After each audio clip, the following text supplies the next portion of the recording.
It started with a sound I thought only I could hear. At first, I chalked it up to stress, maybe lack of sleep. A faint hum, low and constant, like the kind you'd hear standing near a transformer box or power lines. But there were no power lines near my apartment. Just thin walls, flickering light bulbs, and a perpetually leaky faucet that annoyed me more than anything else. The hum seemed to seep in during quiet moments, those spaces between thought and action. At night, lying in bed, it crawled into my ears, a deep vibration that felt less like hearing and more like sensing, like it was inside my bones. The first few nights, I tried to ignore it. I'd play music, watch videos, anything to drown it out. But the second I hit pause, the sound returned, worse than before, louder, sharper, and it began to warp. The hum bent into syllables, broken fragments of something trying to be speech, whispering but never forming complete words. I couldn't make them out, but somehow I understood they were directed at me. At first, I laughed nervously to myself, muttering that I was going insane.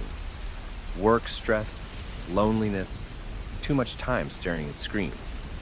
But the more I tried to rationalize it, the stronger the whispers became, filling the silence like a parasite. 3 days passed where I barely slept.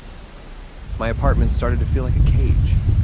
Every time I turned everything off, the fridge humming, the air conditioner blowing, even my phone buzzing, the whispers surged, filling every corner of the room.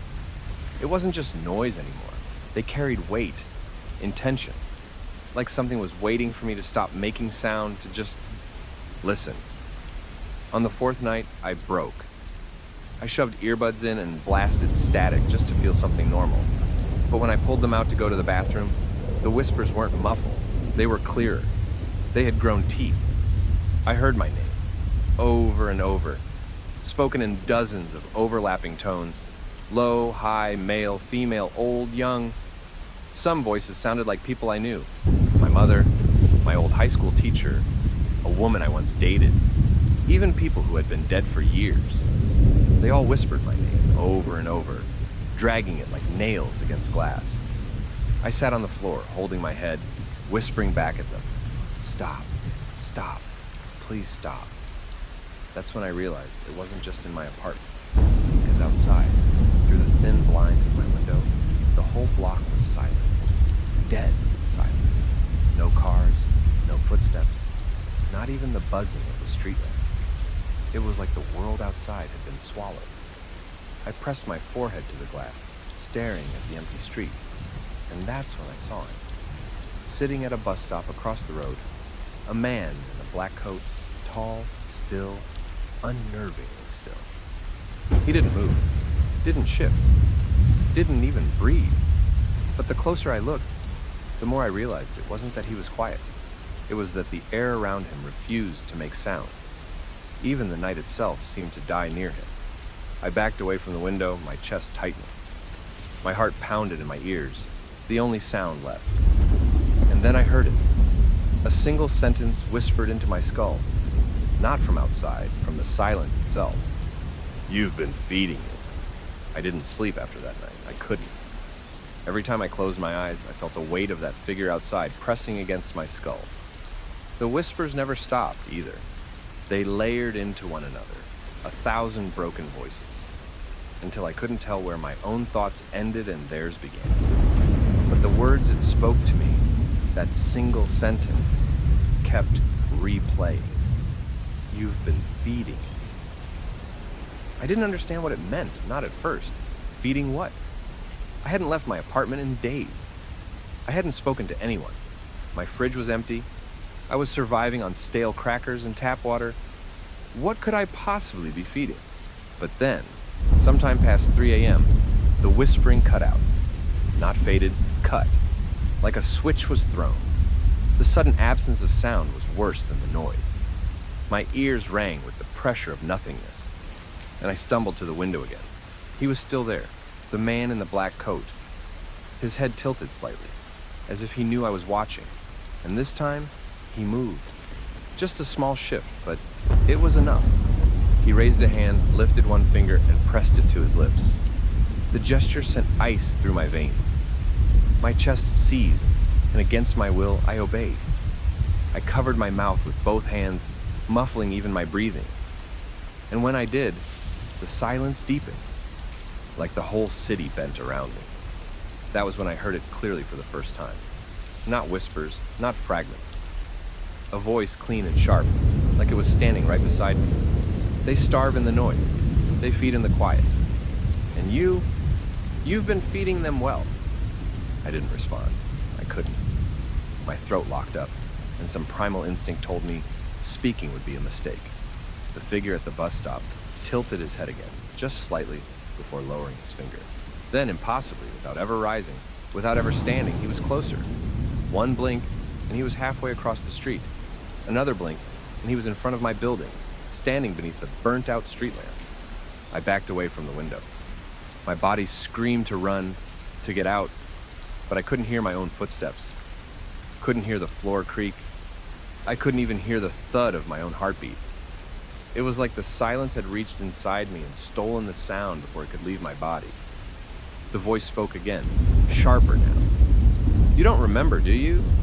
When you stopped filling the world with sound? When you let the gaps linger? That's when we came. That's when he took interest. I didn't want to ask who he was. But the question formed in my mind anyway. And in the space of that thought, the voice answered, the broker. The one who collects the quiet. And now, he's collecting you. The figure was at my door now. No footsteps, no knocking. Just there, a shadow beneath the crack. I bolted to the kitchen, grabbing the first thing I could find, a knife. My own ragged breathing rattled in my chest, and for a brief second I heard it. The sound of me, real, alive.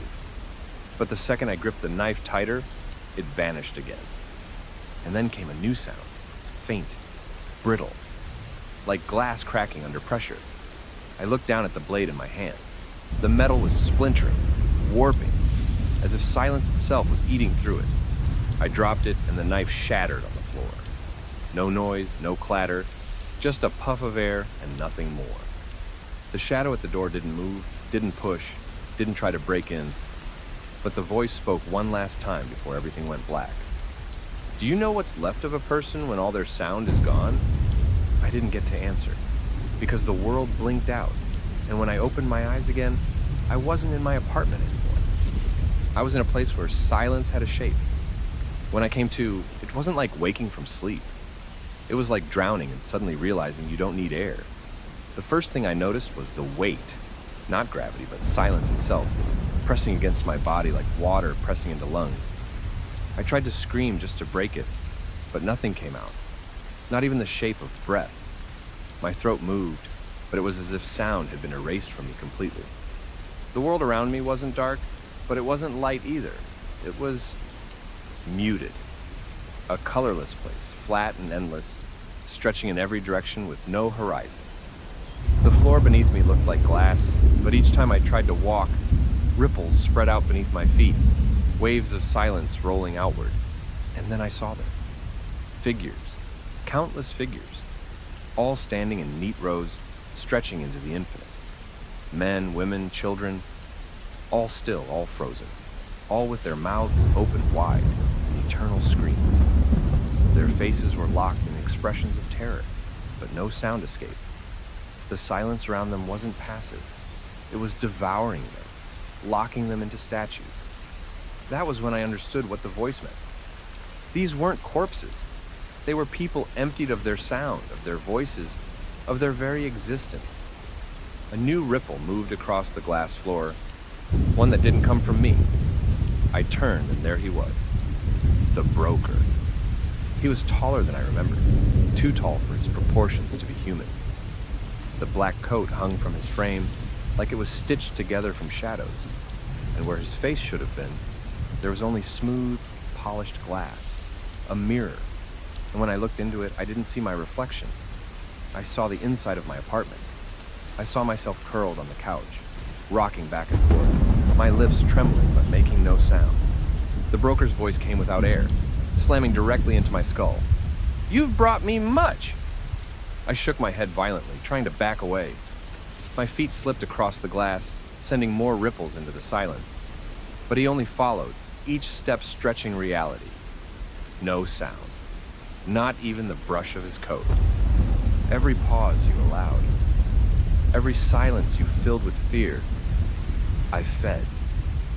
The voice wrapped around me like a snake, squeezing my mind. Now I will take the rest. I tried to form words, but they died before reaching my lips. I clawed at my throat, desperate to force something out, anything. But it was useless. I couldn't make a single sound. The broker raised one long hand, palm open. In his hand, I saw it. A small, pulsing knot of light. My voice, my sound, my very essence. It twisted and writhed in his grip like a trapped animal.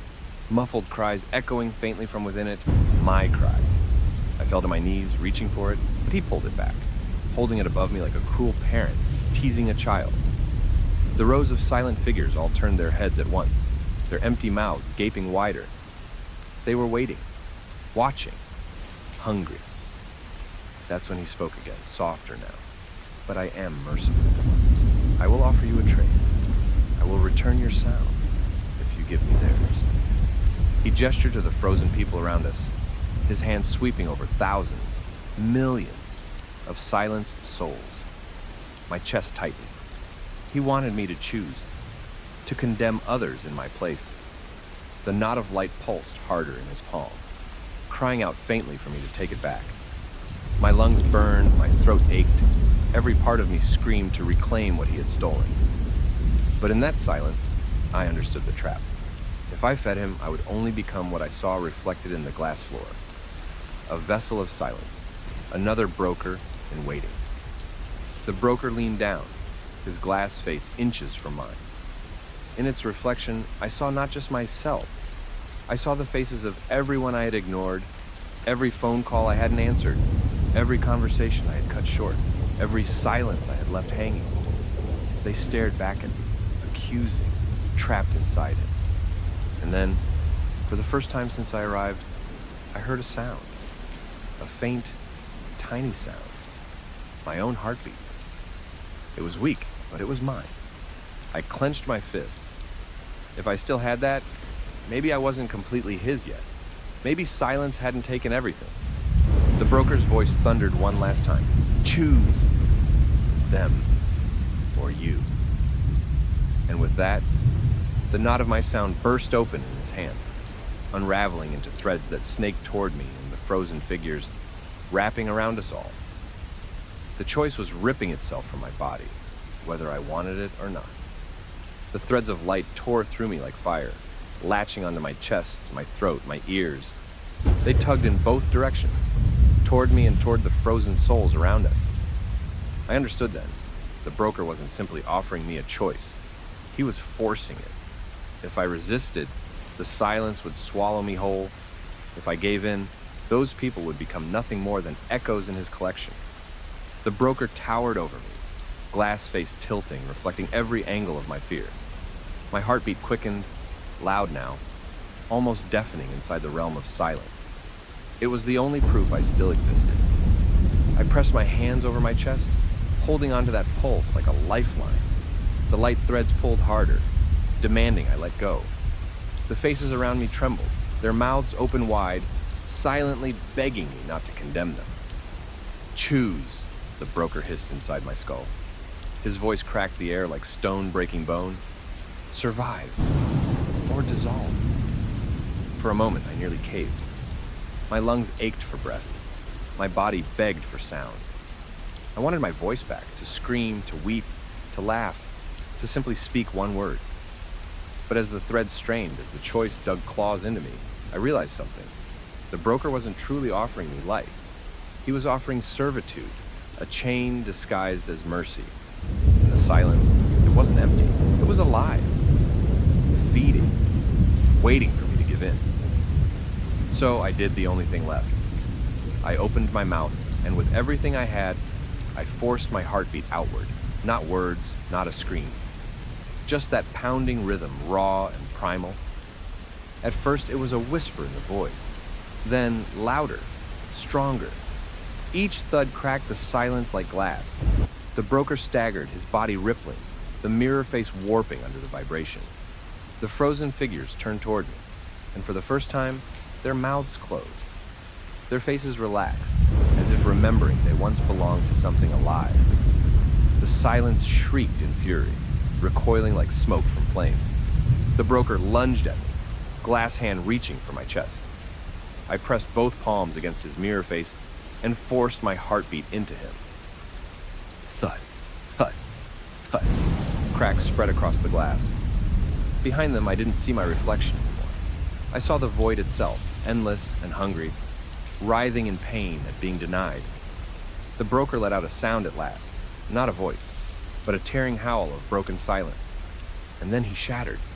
The glass face exploded into fragments, scattering across the floor like shards of frozen time. The rows of silenced souls crumbled, dissolving into threads of light that scattered into the void, free at last.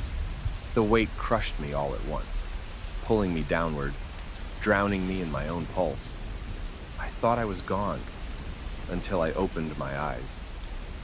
I was back in my apartment, on the couch, gasping, sound flooding back into the world like a tidal wave. The hum of the refrigerator, the buzz of a streetlight outside, my own ragged, desperate breathing. But something was wrong. I tried to call out, just to hear my voice, but what came wasn't mine. The sound that escaped was a chorus of voices, layered and distorted. The voices of all those frozen souls. My words belonged to them now. In the window's reflection, I saw myself, but instead of my face, I saw smooth, polished glass staring back. The broker was gone. I had taken his place. If you enjoyed this video, make sure to subscribe for more horror tales. I was somewhere in the middle of Kansas, at least I think it was Kansas, because the highway signs had started to blur together 100 miles back and my GPS had died an hour earlier. I'd been driving for close to 12 hours, pushing myself to make it another state closer to the job I'd lined up. But my eyelids felt like lead, and every time my head dipped forward, I caught myself just before drifting into the other lane. I knew I couldn't keep going, not without risking killing myself. So when I saw the glow of neon in the distance, a half-lit sign that just read motel with the O flickering on and off like a bad pulse, I took the exit and pulled into the gravel lot. The building was squat, long, with about 12 rooms stretched in a row, and a rusted soda machine humming by the office. There were a few cars scattered around, but I didn't see anyone outside. The office door creaked when I opened it, and the smell hit me immediately. A mixture of stale cigarettes and something sweeter underneath, like rotting fruit. Behind the desk was a man with pale skin and thinning hair, wearing a yellowed button-up that looked 2 sizes too big. He smiled without showing teeth and asked how long I'd be staying. Just one night, I told him. He slid a brass key across the counter, not a card, an actual key, which felt wrong in 2025, but I was too tired to care. Room 6. He said it like it meant something. I hauled my bag out of the car and noticed then the others, people just standing in the lot, far off in the shadows, not moving, just facing the building. I told myself they were probably smoking or maybe just stretching their legs, but none of them spoke or turned when I walked by. The room itself wasn't terrible at first glance. The usual thin bedspread, faded curtains, carpet that smelled faintly of mildew. But the TV in the corner flickered on the moment I closed the door behind me, buzzing with static. I tried turning it off, but it clicked back on after a few seconds, the static shifting like it was trying to form shapes. I yanked the plug from the wall and left it dead, then sat on the edge of the bed, rubbing my eyes. That's when I noticed the painting above the dresser, a cheap print of a cabin by a lake, nothing special. But as I stared, I realized the water in the painting wasn't still. The ripples were moving. I blinked hard, and the picture froze back into place like nothing had happened. I told myself I was overtired, hallucinating. I pulled the curtains shut and tried to get some sleep, but I couldn't. The wallpaper had a strange pattern, little diamond shapes, and the longer I looked, the more they seemed to twitch, like they were shifting positions every time I glanced away. I finally lay down and forced my eyes shut, but it didn't help. Around 2 in the morning, I heard footsteps pacing right outside my door, slow and deliberate, back and forth, back and forth. I got up and peered through the peephole, but the parking lot was empty. The footsteps kept going. When I opened the door, heart pounding, there was no one there. But the people who had been standing out in the lot earlier were now closer, maybe 20 feet away, still staring at the motel. None of them moved when I whispered hello. I shut the door fast and locked it. I didn't sleep the rest of the night. At first light, I grabbed my bag, threw it in the car, and tried to drive out. But after following the road for 10 minutes, it bent sharply and spit me back in front of the motel again, the neon sign buzzing like it had been waiting for me. That was the moment my stomach dropped. I wasn't just tired. I wasn't just imagining things. I couldn't leave. The motel wouldn't let me. By the second night, I realized sleep wasn't an option. I sat on the bed, my bag still by the door, like I might be able to make a run for it at any second, and stared at the ceiling while the motel seemed to breathe around me. That's the best way I can describe it. The walls gave off this subtle groaning, a sound like pressure shifting in old wood, except it wasn't old wood. It was alive, stretching, contracting, like the whole place was inhaling and exhaling. I kept trying to tell myself it was just my exhaustion playing tricks, but every time I blinked, I'd hear it again, timed almost perfectly with my own breaths, until it felt like the motel was trying to sync itself with me. I thought about driving off anyway, even if the road looped back, just flooring it until something gave. But when I looked out the window, the parking lot was full. Cars that hadn't been there before. Old models, rusted, decayed, like they'd been sitting untouched for decades. Some of them had luggage still piled in the back seats. And the people. There were more of them now, not just a handful. At least 24, all standing the same way, facing the motel, not moving, not speaking.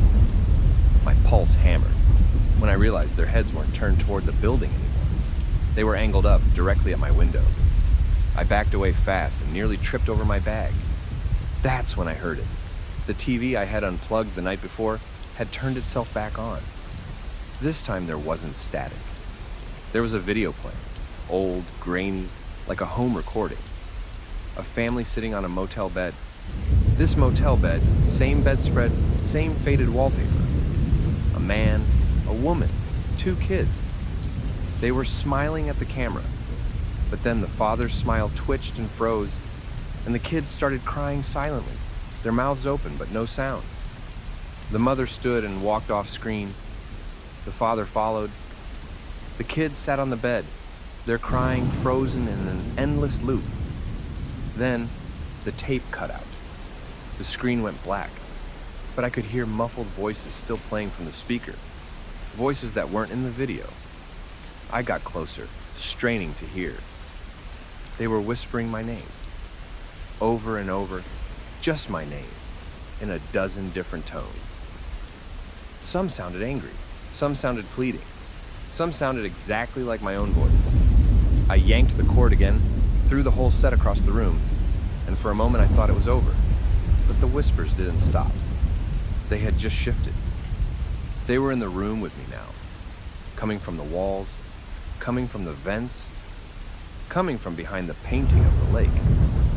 I ripped it down, but instead of a blank wall, there was another layer of wallpaper beneath. The same diamond pattern, except this time, the diamonds were open like eyes. And when I leaned closer, I realized they weren't painted. They were moving, blinking, watching me. I dropped the frame and stumbled back. My throat was dry and my legs shook as I pressed my back against the door. But when I glanced at the handle, I froze. The lock was slowly turning on its own. Something was unlocking the door from the other side.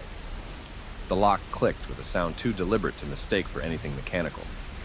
My chest tightened as the knob began to turn. Slow at first, like whatever was on the other side, wanted me to hear every creak, every shift of metal against metal. I pressed my weight against the door, palms slick with sweat, but the knob kept twisting until it stopped halfway, frozen like whoever was out there was savoring the moment. Then came the knock. Not a human knock. This was too flat, too hollow, like knuckles against something that wasn't wood. The sound didn't echo normally. It spread through the walls, through the floor, reverberating in my ribs. I whispered to myself, "Don't open it." Over and over, a mantra. though my voice was trembling so badly it barely sounded like me. Then, to my horror, the whisper from the walls answered back in unison. "Don't open it! Don't open it!" They were mocking me, or warning me. I couldn't tell. The air in the room had shifted. It was thicker, pressing down on me like I was underwater. I thought about the window, about throwing the chair through it and climbing out, but when I looked that way, I saw something that froze me in place. The crowd of people outside wasn't facing the motel anymore. They were all looking up again. No, not up. Their necks were bent backward, mouths wide open, as if they were feeding on the night sky. Their bodies convulsed in perfect rhythm, like marionettes on invisible strings. A sound seeped in through the glass, a high-pitched droning hum that grew louder until it overpowered the whisper.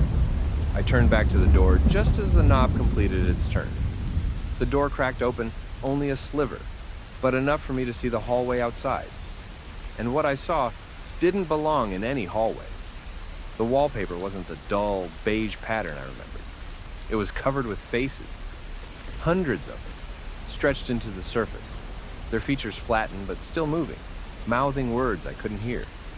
Some of the faces I recognized, the family from the tape, the motel clerk, even strangers I couldn't place, but they all shared the same desperate, pleading eyes. As I stared, a cold draft slid through the gap, carrying with it the faint smell of rot and something metallic, sharp, like blood left too long in the air. My instincts screamed at me to slam the door shut, but before I could move, a hand slipped through the crack, pale, too long, the fingers jointed in the wrong places, bending forward instead of back. The nails were black, sharpened, and when they curled against the inside of the door, the wood splintered. It didn't push the door open further. It didn't need to. The thing on the other side was just waiting. I stumbled backward, nearly tripping over the TV's shattered remains, as the whispers changed. They were clearer now, more urgent. "Let it in. Let it in." But beneath that, another voice whispered louder, clearer, cutting through the rest. It sounded exactly like me. "Don't let it in." My head spun. I pressed my palms against my ears, but the voices were inside, bouncing around the folds of my brain. I screamed more to drown them out than anything and grabbed my bag. Without thinking, I lunged for the bathroom, slammed the door, and locked it. The mirror above the sink was cracked, but it still showed my reflection, pale and frantic. I sank to the tile floor, bag clutched to my chest, as the sound of claws scraped against the main door. Then, silence. I thought maybe it was gone. My heart began to steady. But when I looked up at the mirror again, my reflection wasn't sitting like me anymore. It was standing, right behind me. The reflection grinned before I could even react. Its mouth stretched too far, corners tearing upward until its cheeks split. My body froze, paralyzed in a way that wasn't natural, like my muscles were no longer mine. I watched as the reflection placed its hands on the inside of the glass, pressing forward. The mirror's surface rippled like water. Then I felt it, fingers brushing the back of my neck, though nothing was behind me. The reflection leaned closer, tilting its head, eyes hollowed out but locked onto mine. I tried to scream, but all that came out was a hoarse rasp. The glass bulged outward, swelling like something was trying to crawl through. A wet, cracking sound filled the bathroom, and then snap! The first hand broke through. Shards rained down into the sink as the reflection pulled itself out, piece by piece. Its body looked like mine, but wrong. Twisted at the joints, skin too pale, movements too deliberate, like a marionette learning how to walk. I stumbled back into the corner, knees shaking, whispering, "This isn't real. This isn't real."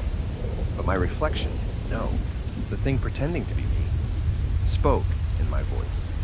"It is real. It's always been real. You just refused to see it."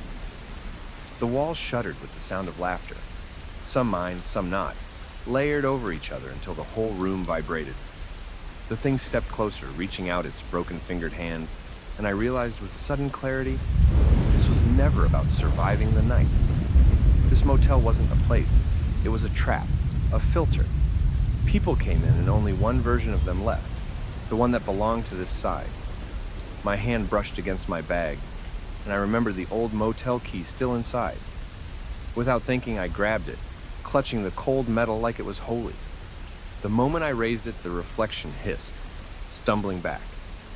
The walls pulsed, faces stretching, screaming soundlessly. The key glowed faintly, a dull orange, like a dying ember, and in that instant, I understood. The key wasn't to the door of the room, it was to the exit none of us were supposed to find.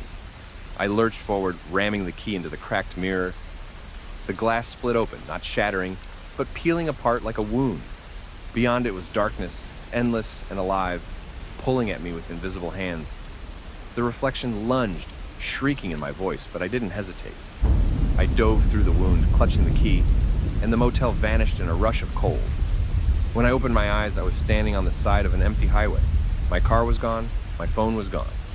Just me, the clothes on my back, and the motel key clutched in my fist. Behind me, where the motel should have been, there was nothing but flat fields stretching into the night. Silence, no lights, no building, no crowd, nothing. I should have felt relief, but I didn't. Because when I looked at the reflection in a nearby puddle on the asphalt, it didn't move with me, it just stood there, smiling. If you enjoyed this video, make sure to subscribe for more horror tales.